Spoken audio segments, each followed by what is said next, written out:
안녕하십니까. 투잡이 뜬다라는 강의를 맡은 교사 이영순입니다. 네. 대한민국 국민으로서 살아가는 게 점점 더 어려워지고 있습니다.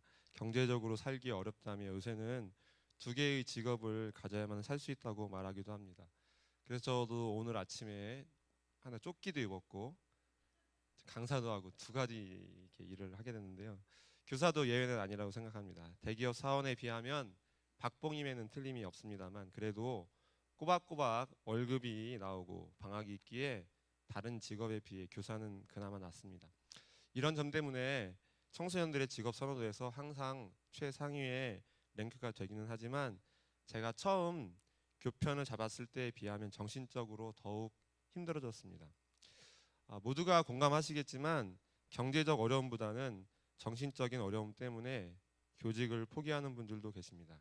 그래서 오늘은 교사의 정신적 어려움을 해결하는 방법의 일환으로 교사의 투잡에 대해 말씀드리고자 합니다. 다 아시겠지만 제가 오늘 드릴 말씀은 교사의 역할을 하면서 동시에 잠깐이긴 하지만 선교사의 사명을 감당했던 저의 이야기를 나누려고 합니다. 물론 경제적으로 더 쪼들릴 수도 있긴 하겠지만 정신적으로 보람을 느끼고 그리고 영적으로 채워지는 방법에 귀를 기울여 주시면 감사하겠습니다. 교사와 선교사. 자, 이 사진은 지난 기독교사 대회 때 찍은 사진입니다. 그냥 사진만 보고 누가 가장 선교지에서 오랫동안 사역했을까라는 질문을 한다면 누구라고 생각하시겠습니까? 네. 유태정 교장 선생님 이제 좀 이따 나오실 텐데 10년 넘게 이렇게 10년 다 대과식 하고 계시고요. 또 오른쪽에 계신 분은 그 작년까지 프놈펜 좋은 학교에서 교감의 역할을 하셨고 지금은 꿈의 학교 교사로 수고하시는 노재용 선생님이십니다. 이분도 5년 정도 사역을 하셨습니다. 저는 1년이 채 안 되는 기간 동안 캄보디아에서 있다가 왔습니다. 그런데 피부색과 헤어스타일을 보면은 제가 가장 오래 있었던 것처럼 보입니다. 선교라는 단어는 정말 우리와 차원이 다른 분들이 감당하는 것처럼 여겨집니다. 감히 나 같은 주제에 어떻게 선교를 할 수 있을까 하면서 외면하고 싶을지도 모르겠습니다. 그래서 오늘 제가 하는 강의의 부제는 바로 이것입니다. 교사 선교대회 하루만 참석하면 이영순만큼 한다. 여기 계신 분들이 저를 통해서 선교에 대해 자신감 가지시기를 소망합니다. 이것은 모든 부분에 자신이 없던 고등학교 때 했던 저의 기도입니다. 이렇게 기도하고 재수구 때 한남대학교 기독교학과에 들어갔습니다. 공부를 정말 못했지만 하나님께서 저를 위해 학과를 신설하셨고 대학에 들어갈 수 있었습니다. 대학생 때 특히 영어는 제게 있어 넘지 못할 장벽이었습니다. 어느 날 자매 결연을 맺은 미국의 대학생들이 한국에 있는 대학생들과 이야기를 하고 싶다고 해서 자리가 마련되었는데 제가 그 자리에 앉게 되었습니다. 금발의 백인 여학생들이 있었던 것 같기도 했는데 부끄러워서 고개를 들 수가 없었습니다. 이성에 대한 호기심이 아니라 전혀 대화를 할 수 없다는 부끄러움 때문에 쥐구멍에 숨고 싶었습니다. 그렇게 1시간 정도 시간이 흘렀는데 미국의 어느 학생이 저를 가리키며 질문을 했습니다. 왜 저 학생은 1시간 내내 대화도 하지 않고 고개만 숙이고 있습니까? 벙어리입니까? 뭐 이렇게 이렇게 영어에 대한 트라우마를 가지고 쭉 같은 실력으로 지금까지 살고 있습니다. 달라진 것은 제가 예전과 달리 얼굴이 두꺼워졌다는 것입니다. 그래서 2014년도에 프놈펜 좋은 학교에서 싱가포르에서 온 그 선교사님이 계셨거든요. 그 선교사님과 대화를 잘 했습니다. 그 사람은 영어로, 저는 한국말로. 물론 100% 의사가 전달되진 않았지만 가장 마음이 통하는 친구였습니다. 게다가 이런 부족한 사람이 이렇게 그 외국 분들이 계신 자리에서 강의한다는 게 놀랍지 않습니까? 하나님은 참 대단하신 분이십니다. 제대 후에 제가 94년도 여름 한양대에서 열린 선교왕국에서 저는 생각 없이 하나님과 약속을 합니다. 단기 선교를 나가겠다고. 그렇게 저는 낚였습니다. 그리고 결혼 후 비전 트립으로 인도와 태국을 다녀오고 1년 뒤에 영어도 못하는 사람인데 팀장이 되어 필리핀 세부로 팀원들을 데리고 다녀오기도 했습니다. 1998년도에 IMF 때 저는 교사가 되는 기적을 체험합니다. 대전에서 마지막으로 예배를 드릴 때 특송을 불렀는데 그때 이런 멘트를 했습니다. 저는 학원 선교사로 갑니다. 저를 위해서 기도해 주십시오. 그리고 제가 근무하는 전주 신흥중학교 여기에 이제 출근을 하게 되었습니다. 1900년에 미국 남장로교회 파송에 레이노즈 선교사가 세운 미션 스쿨로 100년이 넘는 역사와 전통을 자랑합니다. 주님은 처음부터 저를 선교와 뗄 수 없는 관계로 부르신 것 같습니다. 그리고 그 해에 TCF를 만나게 됩니다. 그때 알게 된 TCF의 핵심 가치는 제가 교사로 가기 전에 기도 부탁을 했던 것과 같은 맥락이었고 그것이 저와 TCF의 운명적인 만남이었습니다. 제 조카가 MK였는데 그래서였는지는 몰라도 저는 처음부터 MK 선교에 대해 관심이 있었고 교사가 된 이후에는 주로 TCF 공동체와 함께 해외로 나가 선교사들을 또 MK들을 돕고 있습니다. 한 가지 확실한 것은 이 자리에 계신 분들 중에서 제가 영어를 가장 못한다는 사실입니다. 그럼에도 불구하고 저는 여러 나라를 방문했습니다. 지금 뒤에 보이는 이곳들이 제가 밟은 곳들인데 붉은색 글씨는 선교로 나간 것이고 밑줄 친 나라는 TCF 공동체와 함께 학습 캠프를 했던 곳입니다. 특히 2014년도에는 TCF의 후원을 받고 거의 1년 동안 나가서 프놈펜 좋은 학교를 섬길 수 있었습니다. 한국에 돌아와서는 TCF 선교 사역부 간사가 되었고요. 2017년 1월에는 저를 포함해서 10명의 TCF 아니 9명의 TCF 선생님들이 아프리카 탄자니아를 품고 학습 캠프를 하러 떠나게 됩니다. 생각나실 때 기도해 주시면 감사하겠습니다. 간혹 어떤 분들이 그런 질문합니다. 선교하러 갈 때 힘든 점은 없나요? 왜 없겠습니까? 당연히 있죠. 아니 많죠. 우선 경제적으로 부담이 많이 됩니다. 제가 2007년도에 키르기스탄으로 학습 캠프를 하러 갈 때는 처음으로 가족 전체를 데리고 나갔습니다. 혼자 나가는 것도 버거운데 4명의 금액을 대하니 너무 어렵더라고요. 그래서 가지고 있던 자가용을 팔았습니다. 그리고 그 이후에 1년 동안 캄보디아 나갈 때는 한 2년 전에 이미 이제 집을 팔기도 했습니다. 물론 경제적인 그런 어려움은 선한 이웃들을 통해서 대부분 후원을 받아서 나갈 수 있었습니다. 하지만 그것보다 더 힘든 것은 가족이 겪는 어려움이었습니다. 특히 캄보디아로 출국하기 일주일 전에 그 아내가 건강검진을 받았는데 갑상선 암으로 판명이 되었을 때입니다.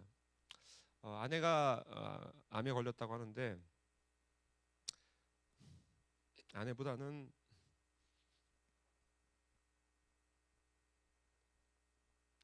비행기 표와 푸놈펜 좋은 학교의 일정이 더 걱정이 되었습니다.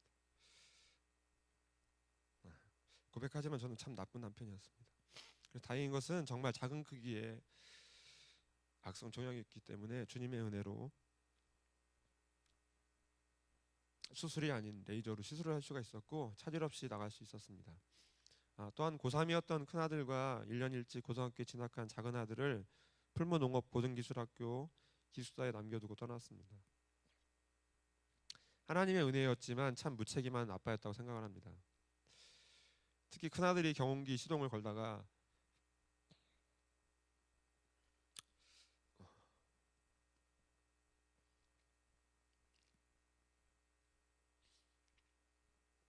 손잡이가 튕겨지는 바람에 송곳니가 부러졌는데 외국에서 이런 소식을 들을 때는 이게 뭐하는 짓인가 하는 생각이 들기도 했습니다. 다행히 학교 안전 공제에 거기서 전액 지원을 해줘서 2년이 지난 올해 9월 말에 임플란트를 심었습니다. 200만 원이 넘더라고요. 그래서 그리고 캄보디아에서는 크고 작은 어려움도 있었습니다. 도착한 다음 날 바로 소매치기를 당하고 아내가 이제 대구 교대를 휴학하고 같은 집에서 함께 지냈던 자매와 관계를 되게 힘들어하기도 했습니다. 아마도 몸이 아픈 아내가 여러 가지로 적응하는데 어려움이 많았던 것으로 보입니다. 나중에 모든 오해가 풀려서 아주 끈끈한 관계로 회복이 되었고 그 자매는 올해 인천에서 초등학교 교사로 발령을 받았고 지금 이 자리에 함께하고 있습니다. 그리고 더 나아가 이번에 함께 탄자니아로 학습 캠프를 가기로 했습니다. 더운 날씨는 어느 정도 예상을 했습니다.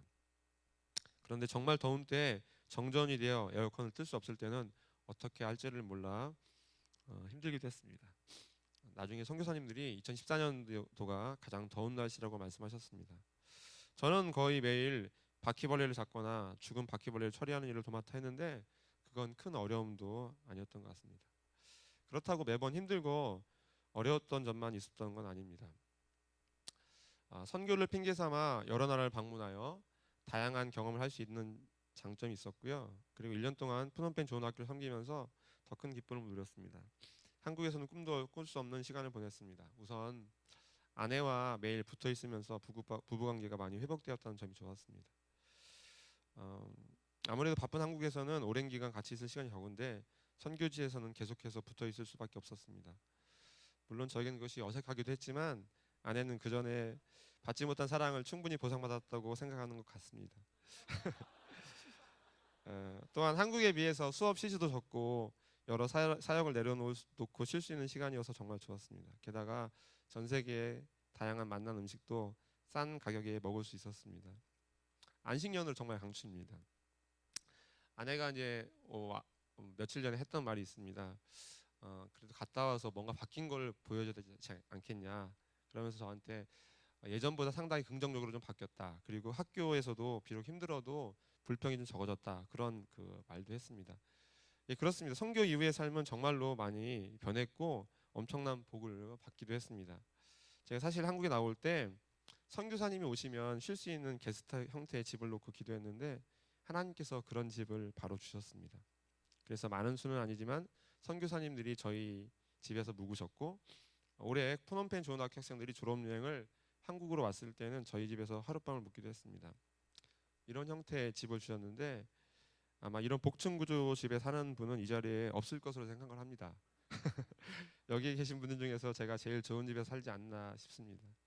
매일 펜션에서 지내는 듯한 기분이 듭니다. 물론 완전한 우리 집이 아니라 월세라는 것이 좀 아쉽긴 합니다.